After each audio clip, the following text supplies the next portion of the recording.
Okay, so quick update on this guy. I did a little unboxing vid, I did a running vid, talked about the tires that I'd upgraded and the shocks. They're all linked. I ordered a couple days ago, I got the Injora brass steering link.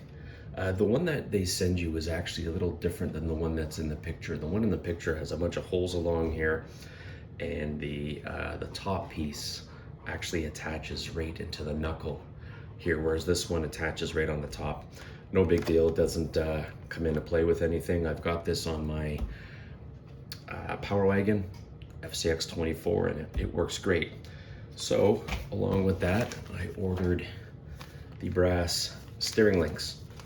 So I'm gonna open these and put them on. The only reason I'm doing this is because these FMS vehicles have those double ball joints, and I've seen some people online questioning how to get these type of things on. So I'll probably crop this video and go over that, so you're all not sitting here watching me try to open a stupid package. Anyways, but as usual, these come with everything you need and some extras. The little brass knuckles, ball joints, I think they're called. All the rubber washers, you're gonna have extra washers, and I think some extra screws and a couple extra the knuckles, but real easy to go on. And as usual, your Injora sticker pack. So anyways, let me open this, and then I'll start taking the stuff off the bottom and show you how you get these on with the without using the double ball joints. Okay, so I lied. I'm not going to show you with the ball joint because I forgot. I already put new shocks on this guy. But if you look at this link right here, how I've got the brass ball joint in there now, before you would have the double ball joint with the old shock, and the link. So you're just gonna pop that ball joint off, and you're gonna put a brass link in there. I still use the washers, and the link set I'm gonna put on this is are the Injora brass links. Now, if you've never put, they're the high clearance links. If you've never put the high clearance links on, then the smaller part after the bend is going to go either to the back, so it's going to sit like this, if you can see, or in the front, the smaller part's going to go to the front. So smaller part to the back, smaller part to the front. And then if you really want the Injora word showing, you just kind of figure out which are back and which are front. And then the only other change, as you can see, is these have a wishbone coming up from the middle. You've got these smaller ones to put on. They're not wishbone, but they basically go on either side of this part of the axle. And then all you do is you take one of these knuckles, one of the brass knuckles, and you slip that in the middle. So you'll have one in the middle, and then you'll have two of these arms coming in from the outside. So I'm gonna do a video on this guy, but just to show you what it looks like in there, if you can see inside how instead of the wishbone going into the middle in there, I think you can see the little knuckle I've got in there. And these, just rather than the one single piece of the wishbone going into the middle, you put a knuckle in, and then these two brass links just go on the outside. So it's essentially a wishbone to a certain degree, but just a little wider apart now. Okay, so this is what this is going to look like.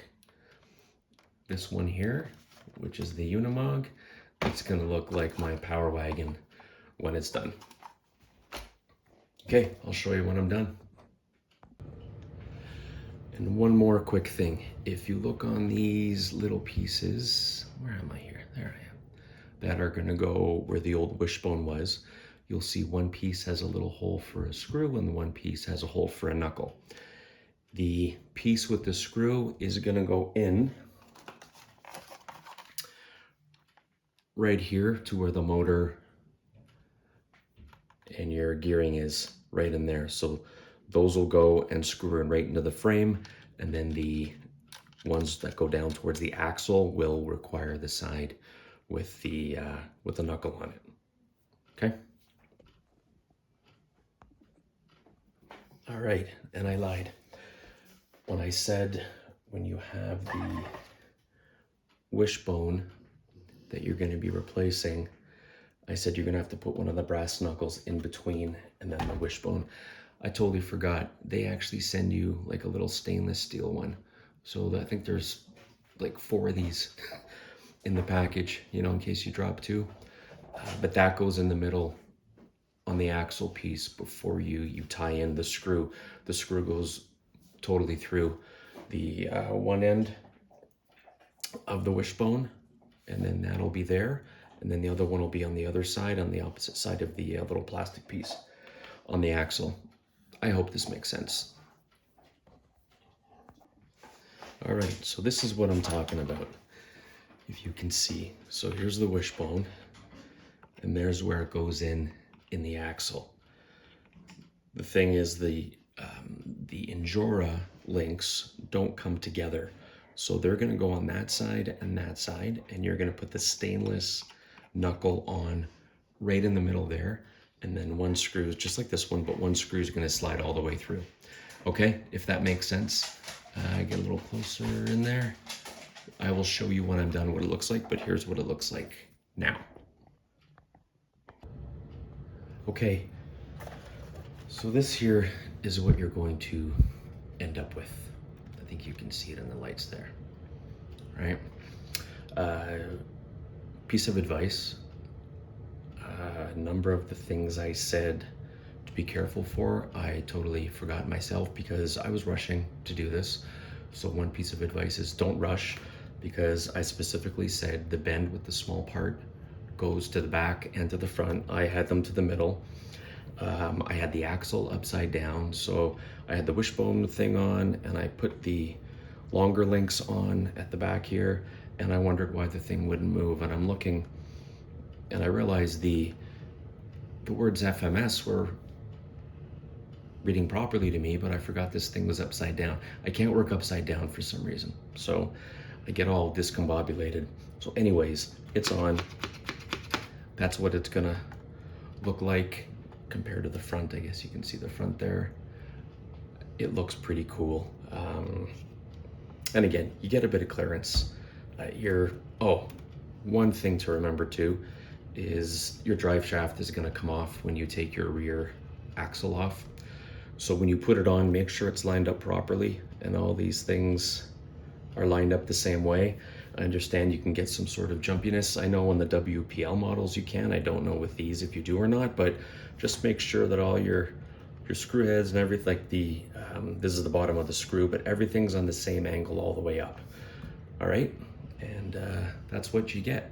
So thanks for watching. Again, you get the clearance, but with these axles, you can still catch, but at the end of the day, if you're taking something on the side, maybe it does give you more clearance from a width standpoint, right? You're still gonna have to worry about your axle, or your drive shaft, sorry, not axle, drive shaft, because if you notice here, it's in line with it, and if you notice this one, it's up.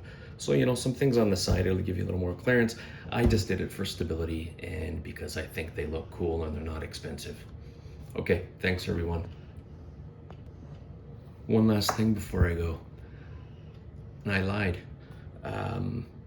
When I talked about the wishbone piece and that little stainless steel knuckle, and I said one screw goes all the way through, big liar.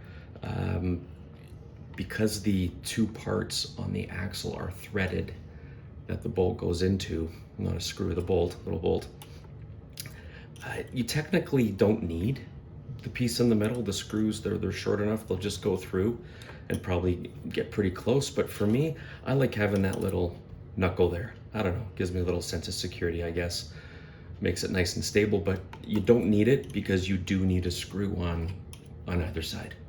Okay, thanks again. If you like it, subscribe and like the video or make some comments. I'd appreciate it. Thanks.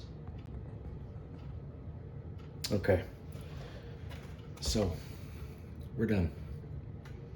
They're all on. Everything looks great.